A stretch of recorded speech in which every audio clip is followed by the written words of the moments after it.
me ask a question which might be a difficult one to answer, that am I emotionally available for myself when I say that my partner is not emotionally available for me? Many a times we did not express our emotions enough, and many a times we just kind of covered them up, or we just kind of showed a happy face to the world. And then as we get into the adulthood, we get used to not showing our emotions and talking about them, and then we also lose connect with our own self in the process. That starts reflecting into our relationship. I'm Manasi Kelkar. I am a coach. I work with individuals as well as corporates. And when I say I am a coach, I'll tell you what all therapies or modalities I use with my clients.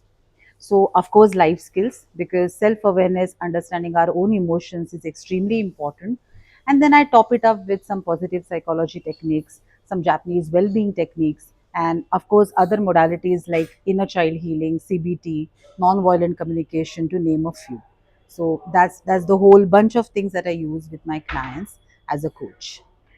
Thank you. So, Mansi, as a life coach, I'm sure you're dealing with clients coming to you with very different life situations, Sure. right? What we have observed over the last few months in our journey of My Divorce Guide is that a lot of people now are making more conscious decisions about their relationships, Hmm. more so marriage. Hmm. Hmm. What kind of trends are you seeing? Are people coming in seeking clarity on, especially with relationships, marriage, etc.? Absolutely. In fact, I would say that on one hand, we see people are more self aware about what they feel and how they feel about a particular relationship. But there are two levels to it. One is intrapersonal, how I feel within myself about a particular thing. And of course, the other one is interpersonal. And when I say interpersonal, marriage is just one relationship. It can be even my relationship with my colleagues, other family members, children, if there are any.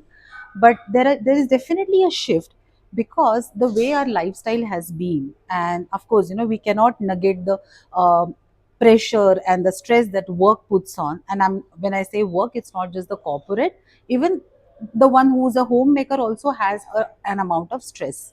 So that definitely decides how I am with myself, and that also reflects into my relationship. And then what happens is, sometimes I'm able to express myself well in a relationship, sometimes I'm not. And then that can add more pressure into how am I communicating. So that's definitely there. But as I said, there is more self awareness about how I want to be, but yet sometimes we are hesitant to seek help, and that's where we get stuck. So that definitely affects how should I convey, he is always busy, she is always busy, we do not have time for each other, and all those things that come up. And then children, if there are children in that, with that married couple, that adds another layer to it. So that's how I have seen the Sure. trends. So we've got a bunch of questions from our community members. Sure. So we'll just go over a few today. Yeah. Absolutely. So one of them asks, how does she know if she's truly ready for a divorce or just going through a rough patch in the marriage? Hmm. It's a wonderful question, and of course, it's always difficult. And we can't even just generalize and say that these are the checkbox list kind of a thing, that once this all is not looking good, then it's time for divorce. Because individually, my experiences would be very different, and how much I understand myself comes in the forefront. When I say that, let me ask a question which might be a difficult one to answer, that am I emotionally available for myself when I say that my partner is not emotionally available for me? Okay. Why I'm saying it's difficult is because in our societies, we have seen that the way we were being brought up, all good and bad, I don't want to comment on that, but many a times we did not express our emotions enough. And many a times we just kind of covered them up, or we just kind of showed a happy face to the world. And then as we get into the adulthood, we get used to not showing our emotions and talking about them. And then we also lose connect with our own self in the process. So much so that we can't even express it in our own journal or talk to someone about it. And then that starts reflecting into our relationships. Correct? So what happens is, when I say that am I ready for a divorce, or is it just that rough phase of life, I really would urge the people who are asking this question to take a step back, pause, maybe do deep breathing, and ask myself, what am I feeling? Okay. And when I say that, many a times in a relationship, It's just that situation which is not going my way, and we tend to label the entire relationship out of it.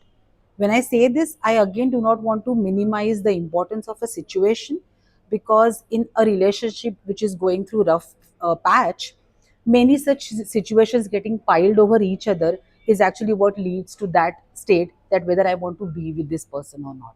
But yet, nevertheless, I really would urge that at least for one situation, take a step back and see how am I feeling, and is it just the situation or it's something more about it. Sure. So when someone's going through this kind of a phase, would a therapist or a life coach, who would be the right person to reach out to? Wonderful. But then when you say that someone is going through this phase, you mean they have already somewhere decided that they want to No, they, have. they seem to be going through a rough patch Okay. in their relationship Sure. and are not clear about the way forward. Hmm. Hmm. I would say that life coach, for that matter. Okay, let me just point out what a life coach would do and how it is different from a therapist. So let me say that when I am a mindfulness and EI coach, I'm in fact like a family doctor.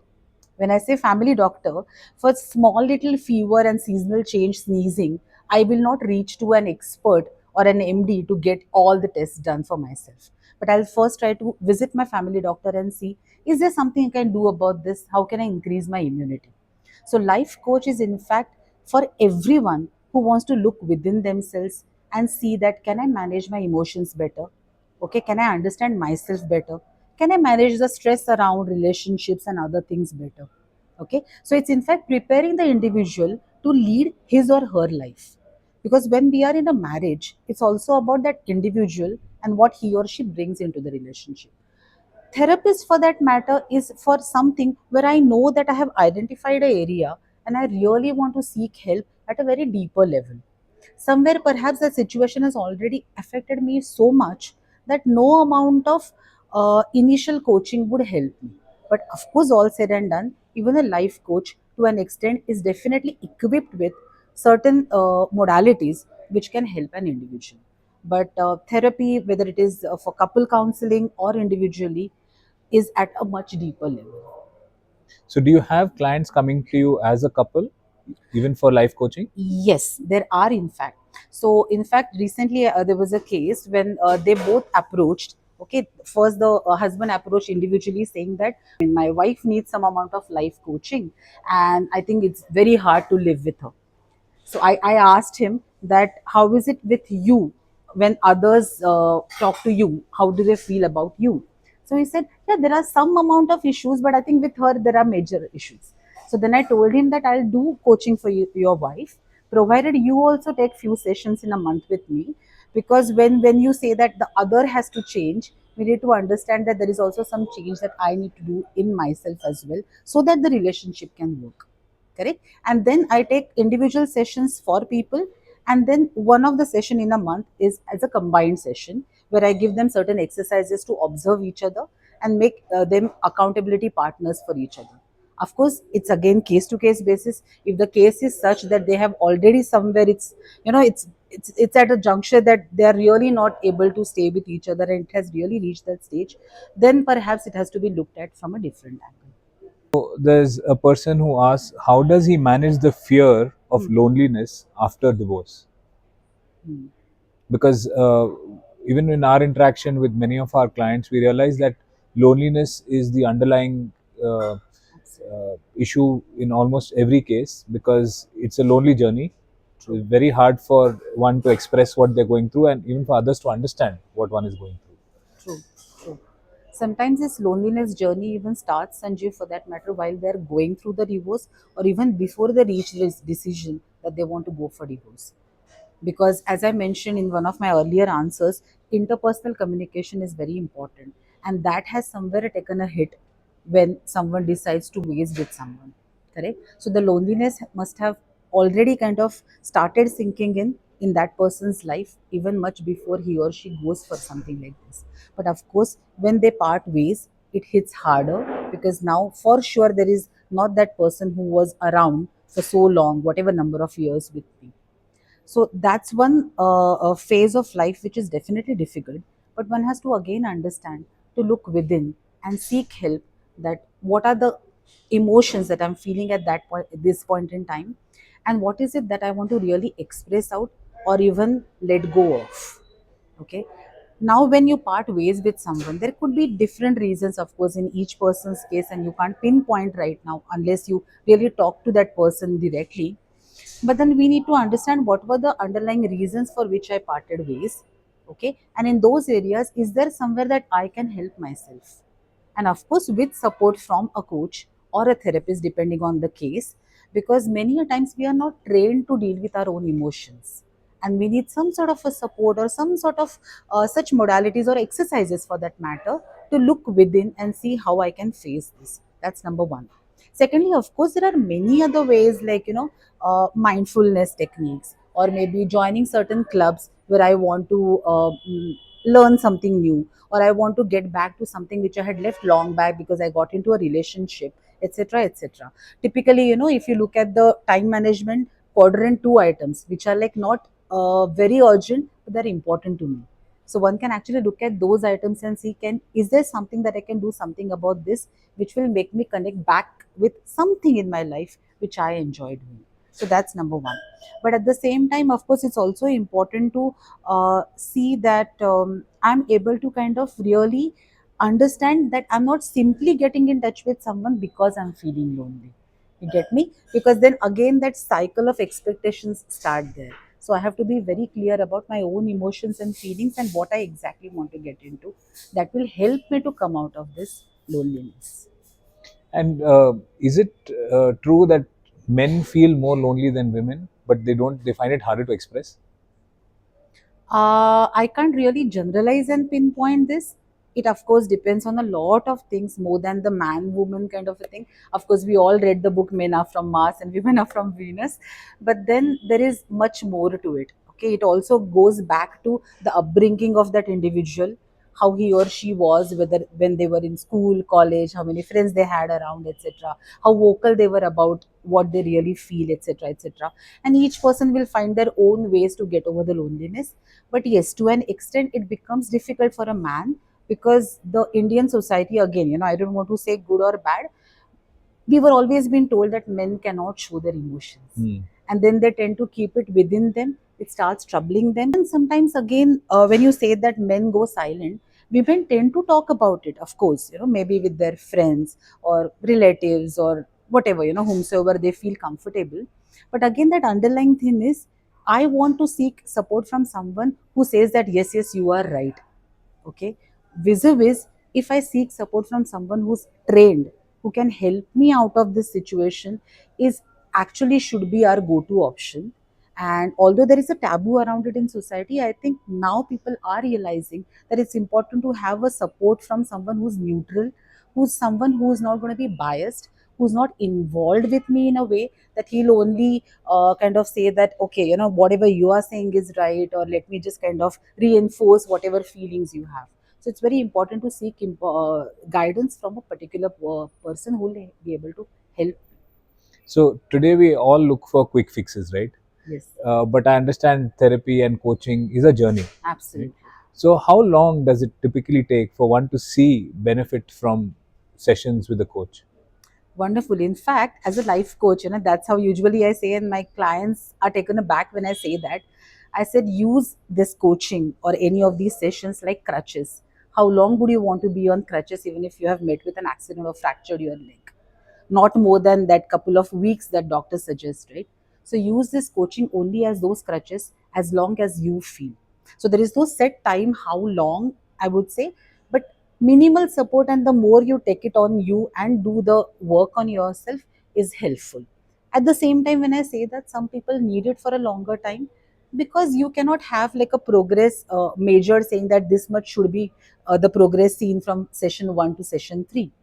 But on an average, a few months is what is required. Okay, some people actually kind of, maybe because of the relationship that they had, they feel that sigh of relief when they're out of it, and certain amount of coaching also helps them to take off from there. So it really depends on case to case basis, as I would say. So like most other transitions, transition in relationships is hard, True. right?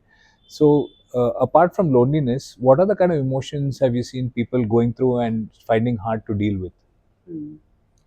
Many a times we don't realize that when we are in a relationship, we get so used to the other person being around. Okay, whether it is an amicable relationship or the ones which always gets into a quarrel or fights, yet we get used to having someone around. Correct? That creates a void, and which turns into loneliness. But apart from that, on small little things, decision making or doing a certain daily chores what they have got divided amongst themselves, suddenly we start feeling the burden of it on our shoulders, that I need to lead this, I need to take all the decisions, and then we tend to kind of really feel the burden and get bogged down with it. Okay, and then we somehow, even sometimes there are even chances that we realize that how difficult it is, and then that adds to the stress level of that individual. Another thing also could be that how do I face the society now? I'm so used to being called as so and so's better half that now I'm out of that relationship. What will people say about this? So you That start questioning your identity. absolutely. Also, sometimes in a relationship, okay, I again don't want to sound biased, but we have seen many women who just lose their identity to such an extent that though they exactly know what the husband used to like, what the kids like, but what do I like, what do I want to do with my life?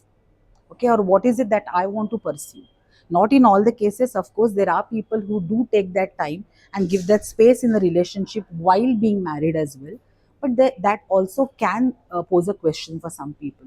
So in that case, as a coach somewhere, we also do an exercise of ikigai to find out that what exactly is my passion, what is it that I want to pursue. Okay, of course I wouldn't want to comment because that's a topic in itself about the financial part of it, whether I can afford to get into something like that, or I need to stick to a job which is paying me so that I can raise my child, or whatever the case may be. Of course, that's another point. Person asks, how do I co-parent without conflict when emotions are high? Hmm. Because I believe when children are involved, it's not only your own emotions, it's even the child's emotion that Absolutely. you Very need to true. take care of. Very true. So they want to know how can they co-parent without conflict, Hmm. because there's bound to be conflict between the spouses or the partners, but Correct. how do you ensure that the child is not impacted? Absolutely, a very crucial point in a married life when there are also children involved. And they say that children learn more by looking at us and our behavior than what we actually tell them. We might be saying something very good, but they see us not being in a good mood, or maybe kind of fighting over small little issues. Also, I need to mention this, that young children actually can sense the energies around as well. As a mother, that lady might be doing everything what's required for the child on a given day, cooking the best possible meal that the child enjoys, but yet somewhere the energy is heavy and the child can sense that. So I would actually suggest that when you look at a relationship where there are also children involved in it, one needs to understand. And I'm really, I know that this is going to raise eyebrows, or maybe there will be more questions. Maybe we can take them up in the next one. But let me say this, that when two people come together, they want to lead an enhanced life, but we need to remember that nobody else completes me. I'm a complete individual in my own self. Maybe when we come together, there is an enhanced life. When we go by that, I need to understand that I need to take care of myself as well. And decision can be taken for the child with in connection with talking to my spouse. At the same time, I also need to take care of myself, because the more I take care of my own self, the child will understand that mother or father are also taking care of themselves, not always dependent on the other person. Also, when it comes to child, husband and wife, if possible, of course not in all cases it might be possible, but need to sit and discuss that our relationship and our egos is on one side, but raising a child is another very crucial aspect of this married life, and we still need to give that support and that motherly or fatherly love to the child. So when it comes to responsibilities regarding the child, one needs to have the clarity, what will he do, what will she do. Okay, but at the same time, if I need help from my husband when I'm not able to do a particular task, I need to keep my ego aside, that it's only pertaining to the child and might as well ask that help than blaming, saying that she didn't do it, that's why I have to do it. It's very difficult. I completely understand.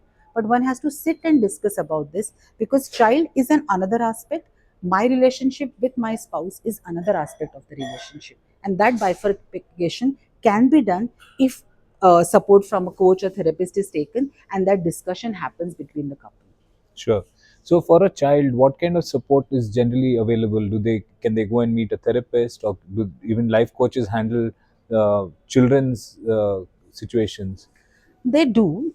And again, it will depend on the child's age as well, Sanjeev. Because if there are very young kids, there have to be certain therapists who are specialized in dealing with the kids and their emotions. Because until a certain age, the child is not able to express what's happening. They might just shut themselves to the constant fights and whatever is happening at home, and that is going to affect their adulthood as well. So there has to be a specialist therapist who can deal with that child. But if the child is a little grown up, okay, or maybe on the verge of becoming a teenager, even the life coach to an extent can talk to the child, because the child now understands that my life is connected to my parents. At the same time, there is a whole lot of things in front of me, and I need to lead my life and make my career as well. So it really depends on the age of the child. Sure.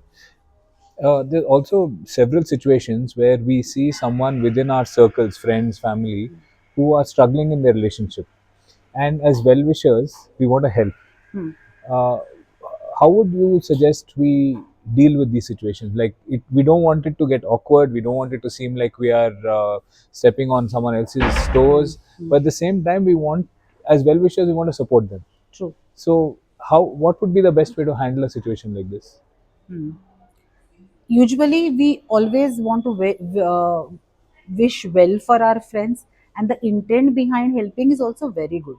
But we need to understand that all of us are not in general trained to deal with a situation like this. So when they come to us, depending on whom we are more close to, we are going to just be there, or maybe be little biased and just kind of support, saying that you are right and the other person is wrong, which is going to add more fuel to the entire situation.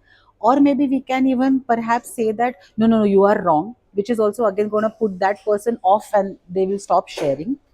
Other scenario could be that they'll just come to us and do the venting 2 times, 5 times, 10 times, which is not helping them either. Correct?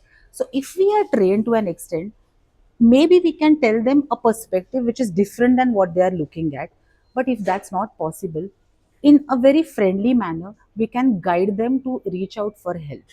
Why I'm insisting on this is because in a very educated society and a country like ours, which is like really have amazing people who are making news all over worldwide, yet there is a very very deep taboo about reaching out for help. And if someone is reaching out for help, there are also chances in the friend circle, what's wrong with you? Yeah, I see you are visiting a life coach very often, or you're visiting a therapist often. We need to really normalize this. It's very important than giving certain advice just out because we feel for that person, or we kind of emotionally are connected with that person. Sure, thank you. Many a times what happens is in a relationship, just because I'm used to being a giver right from my childhood, maybe because I was the elder one and I always was like in that position of giving, giving, giving. I end up getting into a relationship where I also continue giving. Okay, what happens is when we get into the adulthood, that giving also wants to be reciprocated by expecting something from the other person. And because I'm giving in so much, I also expect that the other person also should give that much. When those expectations are not met, then I feel that let me give something more and see if something gets reciprocated.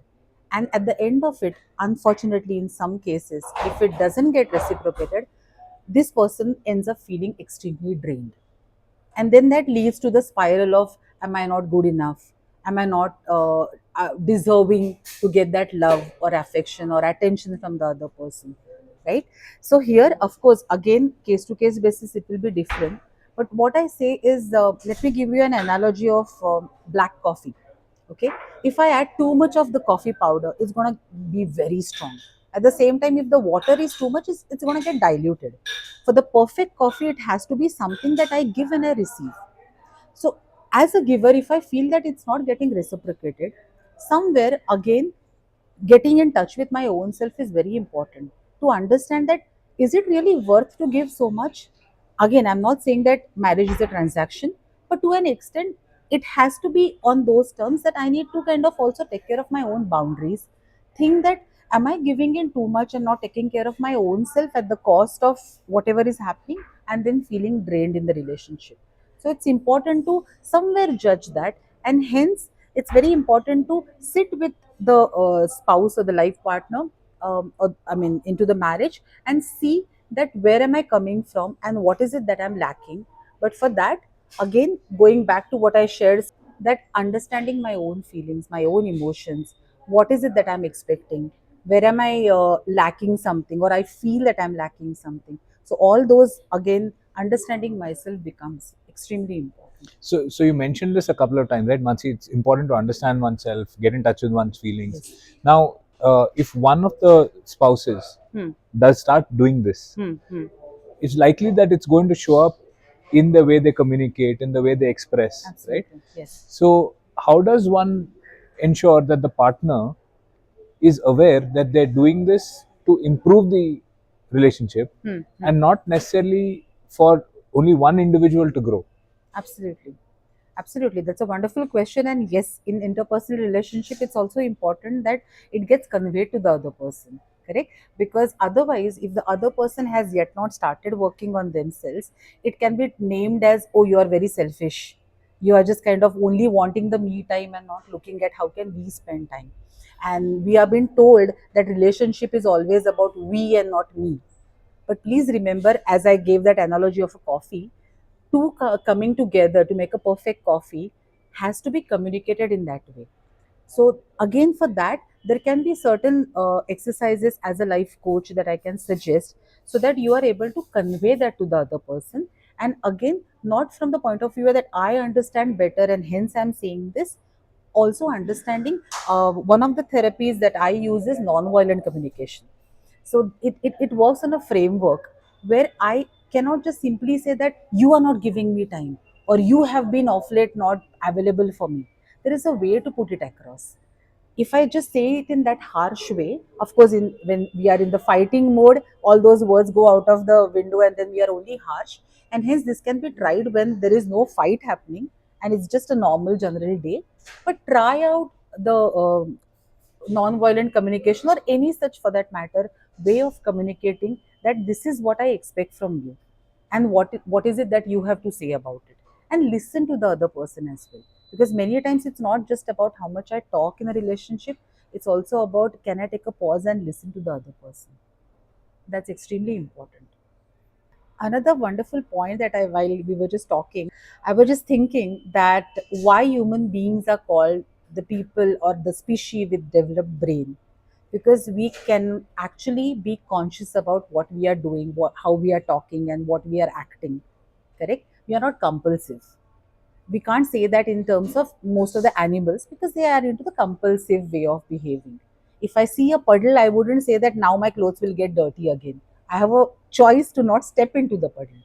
Likewise, in the relationship, when I know that the other person is already come with a kind of very tiring day at work and is already in a very different mindset, it's advisable not to start a topic which is going to trigger it further.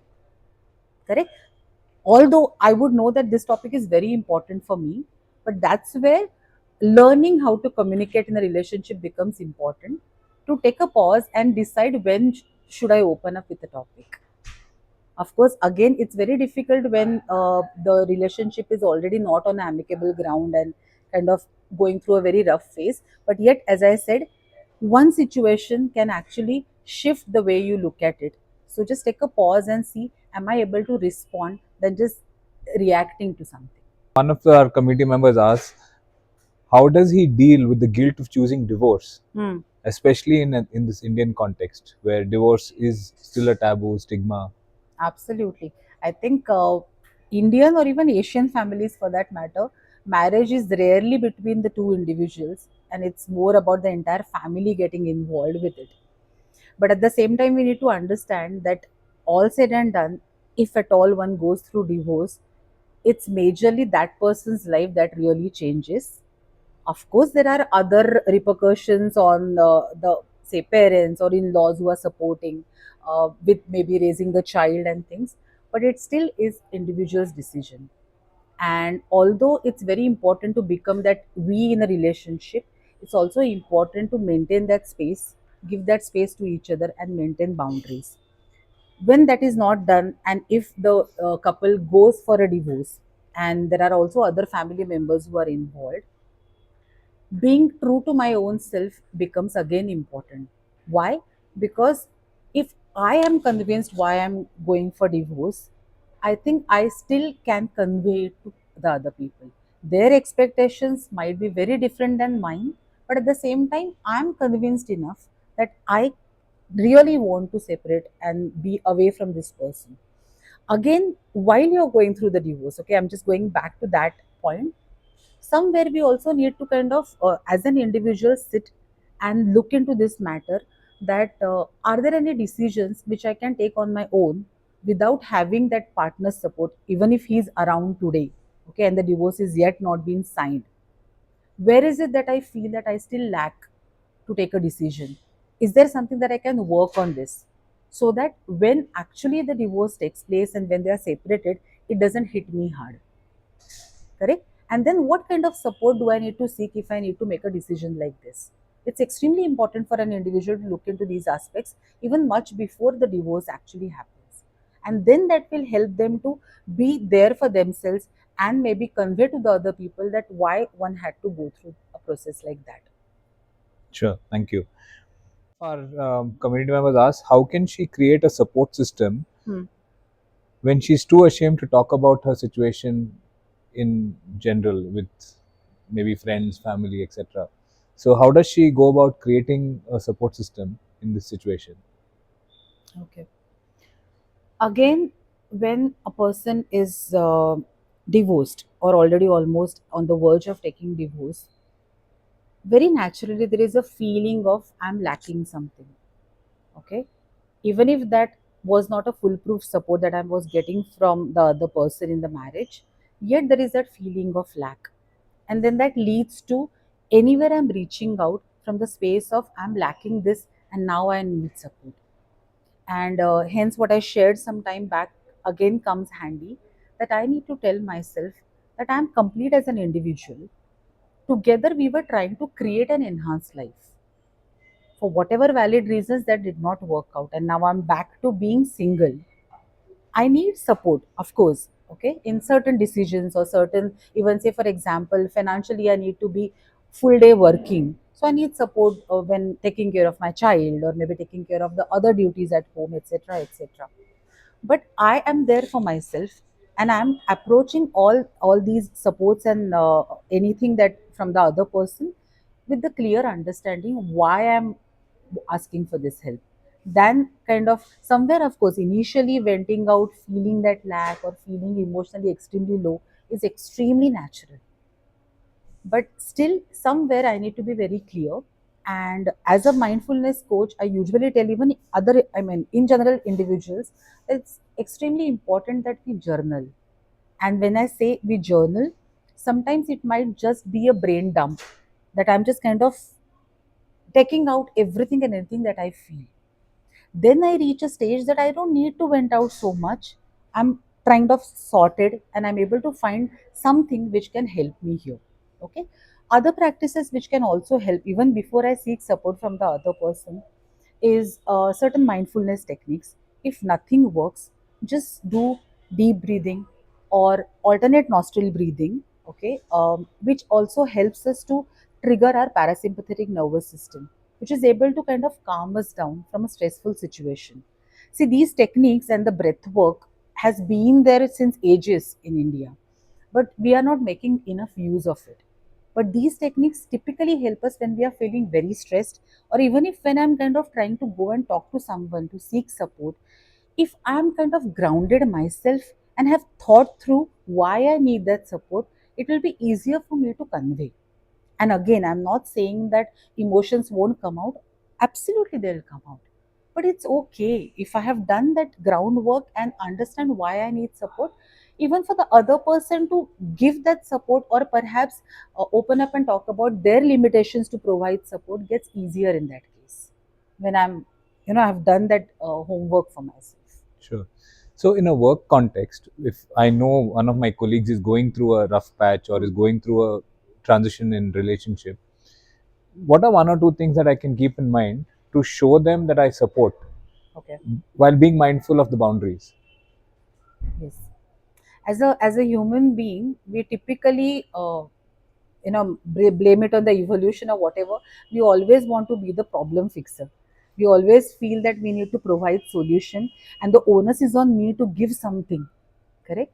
But please understand that in certain conversations, it's not about how well can I support or give solution or give some sort of a speech which will help the other person. Sometimes you just need to be there, and many a times, believe me, even silence or just kind of putting your hand around, depending on how close you are with the other person, or just kind of holding hand helps. Okay, of course, again, I'm not saying this in all relationship we can do that, because that shouldn't lead to another level of controversy and questions, but it is possible. Sometimes just being there and just letting the other person know that if you feel like talking, I'm there, is more than enough. That person might or might not ever reach me to actually speak their heart out, but just knowing that there is someone who unconditionally, unbiased and non-judgmental space for me to open up is good enough for a person to go through. Of course, if you feel from case to case basis that they need support initially more than that, then depending on your relationship, you can offer that. But sometimes what happens is when we try to overgive in this situation, the other person even takes it in a wrong way, saying that, oh, that means I'm not good enough. Everyone seems to be looking at me from a very different angle, and they feel that I'm always looking for some sort of a shoulder to cry on. Correct. So it's very important to maintain those. And then if the person opens up and approaches you to kind of share something because you have offered that, then you see case to case basis whether you want to kind of let them vent out. But then again, venting out cannot go for very long, because it tends to have very negative repercussions on the mind and brain of that person. So if you feel that couple of times that person has already done the venting, you might want to say that, do you think you want to seek some support? Okay, don't simply say that, hey, here is the number, go and approach, she is the best or she is the best. You can simply just say that, do you think you can? If there is some sort of a, like, positive signal from that person's side that yes, I'm ready for a support, maybe then you can help, or then you can provide the right contact. And after one has been through a divorce and healed, when do they know whether they're ready for another relationship? Hmm. Usually they say that once beaten, I mean, it's always very hard to kind of go for a relationship just like that. And that's why I think, I really don't know, again, case to case basis, but of course, once you are separated from one relationship, it's extremely important to just take some time, be by yourself, and understand that what worked and what did not work in that relationship. Because our brain is used to certain patterns. Okay. And if I had a particular kind of partner, and if I very quickly get into another relationship, there are higher chances that I have not worked on that area, and I end up facing similar problems in another relationship. Again, I'm not saying this as a general thing. Some might really find the other person very quickly and get into a beautiful lasting relationship, but yet it's very important to get that time to understand what worked, what didn't work, what was it that maybe I can work on myself, so that I do not end up getting into the loop when I am into another relationship. So that is extremely important.